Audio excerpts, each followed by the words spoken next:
Hello, and welcome to the Lesson 2.3, Solving Two-Step Equations Notes.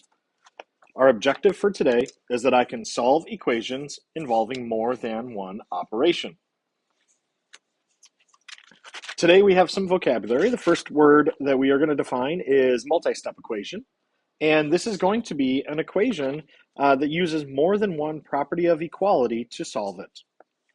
And our second vocabulary term here is SADMEP. And SADMEP is less of a vocabulary word and more of a concept. And what it means is we are going to work backwards in the order of operations to isolate the variable. Now, as we look at a problem like letter A here, we see we've got multiple things going on. We have a multiplication step and we have a subtraction step, and that is all going to somehow equal out to 4. The reason we work backwards is we need to start farthest away from the variable and get closer to it. And we also are undoing the things that would be done last and working our way back to our starting point. So if we're doing order of operations, if we ignore the equals 4 for a moment, and if we just had this and we knew what b was, we would do 2 times b and then we would subtract 6. So if we are going to work backwards, we're going to start at that end point and work our way back until we get to our starting point, which is our value for b. So we're also going to be doing this where we're going to show a wall down our equal sign. And this is just to help us as a guide and a reminder that what we do on one side of the equation, we must do the exact same thing on the other side of the equation. And we also really need to just pay attention to the fact that we are doing opposite operations here. So for the first step, we need to add 6 to both sides. And we are left with negative 2b, negative 6 plus 6 cancel out, is equal to 10. Now, our second step is going to be divide both sides by negative 2. Our negative 2's cancel out, and we're left with b is equal to negative 5. We need to remember a positive number divided by a negative number will give us a negative number. So if we move over to letter B, we have our dividing line, and we're going to go ahead and solve here. So we're going to start by adding 24 to both sides of our equation. We're left with 11x, negative 24 and 24 cancel out, is equal to 33. Now we divide both sides by 11, and we find that x is going to be equal to 3. Letter C, we have a division step here, and we have addition in the numerator. Now, normally we would say, well, we need to undo the addition first. We start with subtraction addition and work our way backwards. But we also need to remember here that anytime we have a division symbol, we treat that as a grouping symbol. So that n plus 1 has to happen before the division happens if we're doing order of operations. So in order to unpack all of this, we need to start with the last step, which is negative 2 dividing by negative 2. So we're going to multiply both sides of our equation by negative 2. And remember, I'm putting in my multiplication oftentimes in parentheses, especially when dealing with negative numbers, so that we're not making the mistake and we're doing subtraction instead. So we really want to indicate that 15 is going to be multiplied by negative 2, as is the expression n plus 1 over negative 2. So now the 2's are going to cancel out, and we're left with n plus 1 on the left and negative 30 on the right. So now we need to just go our final step. We're going to subtract 1 from both sides and find that n is equal to negative 31. Negative 30 minus 1, negative 31.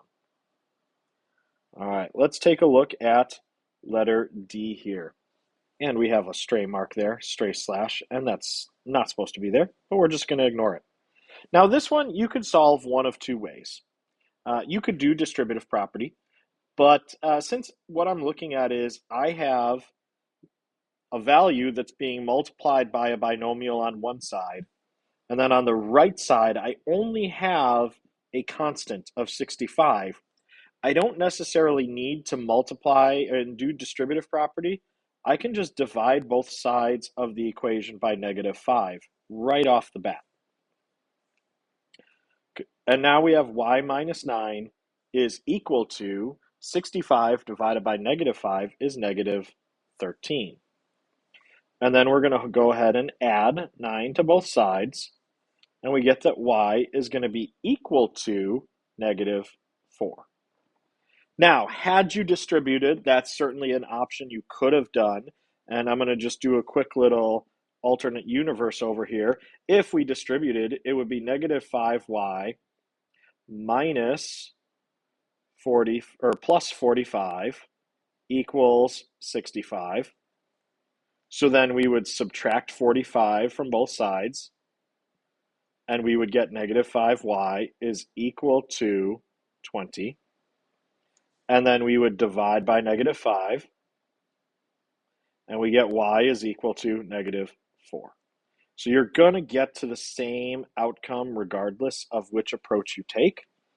But I did this way just because it works a little easier to divide that out and deal with smaller numbers for me. All right. Letter E. So we've got 10 plus 4/3 z is equal to -14. We start with our dividing line, and now we're going to go ahead and solve. The 10 is out in front, and remember, we're looking at the sign in front of the number to indicate what its sign is. So it is a positive 10, so I'm going to subtract 10 as my opposite operation. And that cancels out, and I'm left with 4/3 z equals -24. So now I need to multiply by the reciprocal. We've talked about that before. So we have the reciprocal multiplying by 3/4. 3 times 4 is 12. 4 times 3 is 12. 12 divided by 12 is 1. So those all cancel out. And we're left with z is equal to. One thing that I like to do and start to introduce here is simplifying these fractions if I can, because I know that -24 would be -24 over 1.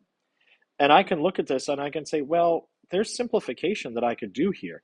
24 and 4 have the same, they have some common terms, and that common term is a 4 that you could divide by. So we divide by 4, and you'll have a -6 on top now, and you'll have a 1 on the bottom. And now we just do -6 times 3, and we're going to get that it's going to be -18. Now, could you do -24 times 3 and then divide it by 4? Absolutely, you can. But if we start thinking about reducing these, we can start doing some of this work more naturally and not have to rely on our calculators quite as much. And we'll have a little bit better number sense. All right, letter F, we have 3x minus 9 is equal to 27. So we start off with, we're going to add 9 to both sides. And we get 3x is equal to 36. Divide both sides by 3. X is going to be equal to 12. So there are 6 U-try problems here for you to do on your own, and then come back and check them against my work. All right, letter G. We start off with, we've got this division, so we're going to multiply both sides times 8. And on the left side, we get 40 is equal to b minus 7. And then we add 7 to both sides, and we get 47 is equal to b. Letter H. This is another problem where I have a distribution, but I also have just a constant on the other side. So I'm going to divide both of these sides by positive 12, and I'm going to get -12 is equal to h plus 6. And now to solve this one, I'm going to subtract 6 from both sides, and I get -18 is equal to h. Letter I, we're going to start with our dividing line, and we're going to add 6 to both sides of our equation. We get 5 over 13v is equal to 17.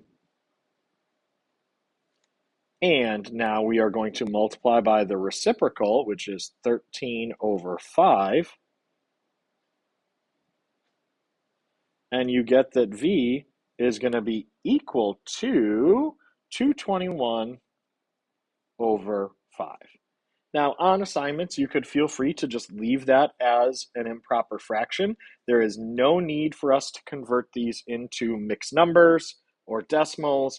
Leave it just as the improper fraction. That is the most accurate way of representing any kind of a fractional or a decimal value would be its fraction, because you do lose a little bit in rounding. Now, dividing by 5, this is going to be a terminating decimal, so it wouldn't matter. But I always like to leave things as the improper fractions and not worry about taking that additional step. All right, letter J, we work our way through this one. So again, I can divide out that 3 without having to do the distributive property. So we have x minus 6 is equal to 6. And then we go ahead and add 6 to both sides. And x is equal to 12. Letter K, we're going to start off by subtracting 12 from both sides. And we get 5x is equal to negative 25. And then divide both sides by 5. And x is going to be equal to negative 5. Lastly, letter L. Again, start with our dividing line. We're going to multiply both sides of the equation by 3 to get rid of the denominator. Y plus 4 is equal to 24. Then our second step is to subtract 4 from both sides. We get that y is going to be equal to a positive 20. All right, we're going to move on to the next page to everybody's favorite, word problems. So, the student council raised 2/5 of the money that they need to cover the cost of the school dance with a bake sale. They raised an additional $150 selling raffle tickets. If the student council has raised $630, what is the cost of the dance? Write the equation for the problem and then solve the equation. So let's just zoom in on our work here. And the question that's actually being asked is, what is the cost of the dance? That is our unknown value. And so that is going to be our variable. X equals cost of dance. All right, we always want to define our variables first. So now if I go back and I look at the problem again and read through it again, I'm looking for what are my important things that are talking to me about the relationship with the money and the cost of the dance. So we know that they raised 2/5 of the money they need with a bake sale. That's one piece of information that's important. They raised an additional $150 selling raffle tickets. Another piece of important information. And lastly, they have raised $630 total so far. So now let's go ahead and write our equation for this. So we're going to start off with the part in blue there, and they have raised 2/5 of the cost of the dance already with the bake sale. And then they added $150 more by selling the raffle tickets. And this is equal to the amount that they've raised total, which is $630. So now we're going to go ahead and solve this. Subtract 150 from both sides. And we get that 2/5 x is going to be equal to $480, right? So now this is just the amount of money that the bake sale raised. In order to undo this operation, we're going to multiply by 5 over 2. We're going to multiply by 5 over 2. And so we're going to get that x is going to be equal to $1,200.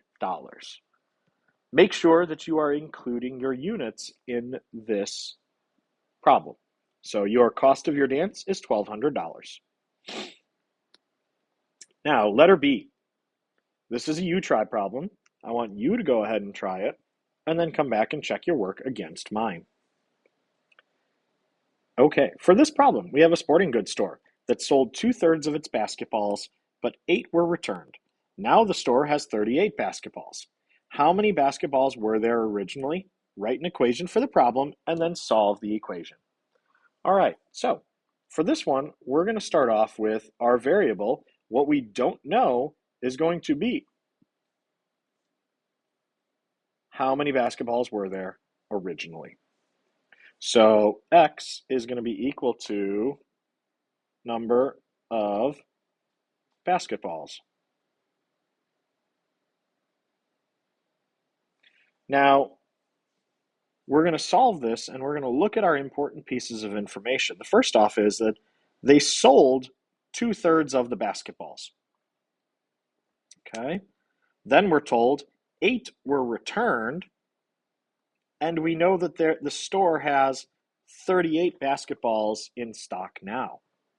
So we need to figure out what was the original amount that they had. Now, if you were like me, the first time I did this problem, I just looked at it and said, well, it's obviously 2/3 x plus 8 is equal to 38. But I also didn't realize or didn't think at first that 2/3 of the basketballs are gone. So how many of the basketballs that they had in stock are the ones that are left on the shelf? And those were 1/3. So 1/3 times x.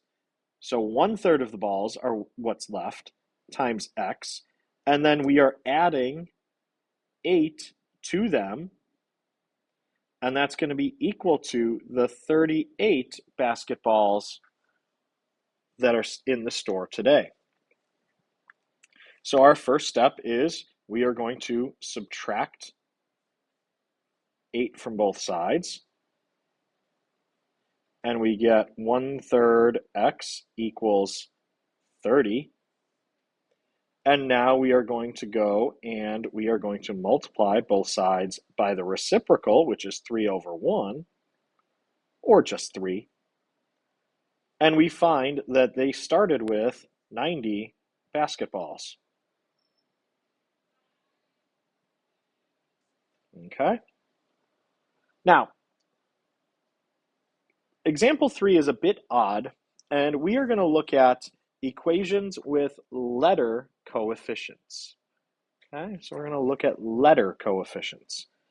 And we are solving for x, and we are using an assumption that a is not equal to 0. And the reason we assume that is if a were 0, we would not be able to solve this. It would be undefined. But we're going to start with the same process that we did last time. We start with the addition subtraction step, and we get ax, 7 and 7 cancel out, is equal to -2. And now we need to divide both sides by a. The a's cancel on the left, and we're left with x is equal to -2 over a. And that's all we can do. We're treating this a as if it were a number. We're using the same operations, but it's just going to look a little bit different. So letter B.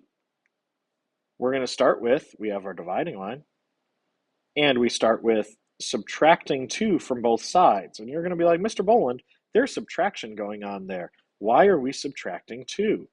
Because it's the ax that's being subtracted. The 2 is a positive, because if we look in front of it, it has a positive, or there's no sign there, so it is positive. So now we have -ax equals -10. We divide both sides by -a, and we get that x is equal to a positive 10 over a. Even though we don't know what a's value is, I still know that a negative divided by a negative is going to give me a positive value no matter what. All right. Now, letter C and D are you try problems. I'd like you to try them on your own, and then we will go over them as a group. Letter C, we're going to start off with our dividing line, and we're going to subtract 6 from both sides of our equation. And we get 6 is equal to ax. Divide both sides by a, and we get 6 over a is equal to x. And letter D. We have our dividing line to start, and now we're going to have, we have negative 2 here, so we're going to add 2 to both sides, and we get negative 3 is equal to negative ax, right? Because that cancels out, but everything else is still there, and we bring it down. And now we divide both sides by negative a, and we get 3 over a is equal to x. And that's the end of that problem. Okay. Now, if you have any questions, feel free to let me know. Otherwise, that is the end of our lesson 2.3 notes. Bring questions to class tomorrow and have a great day.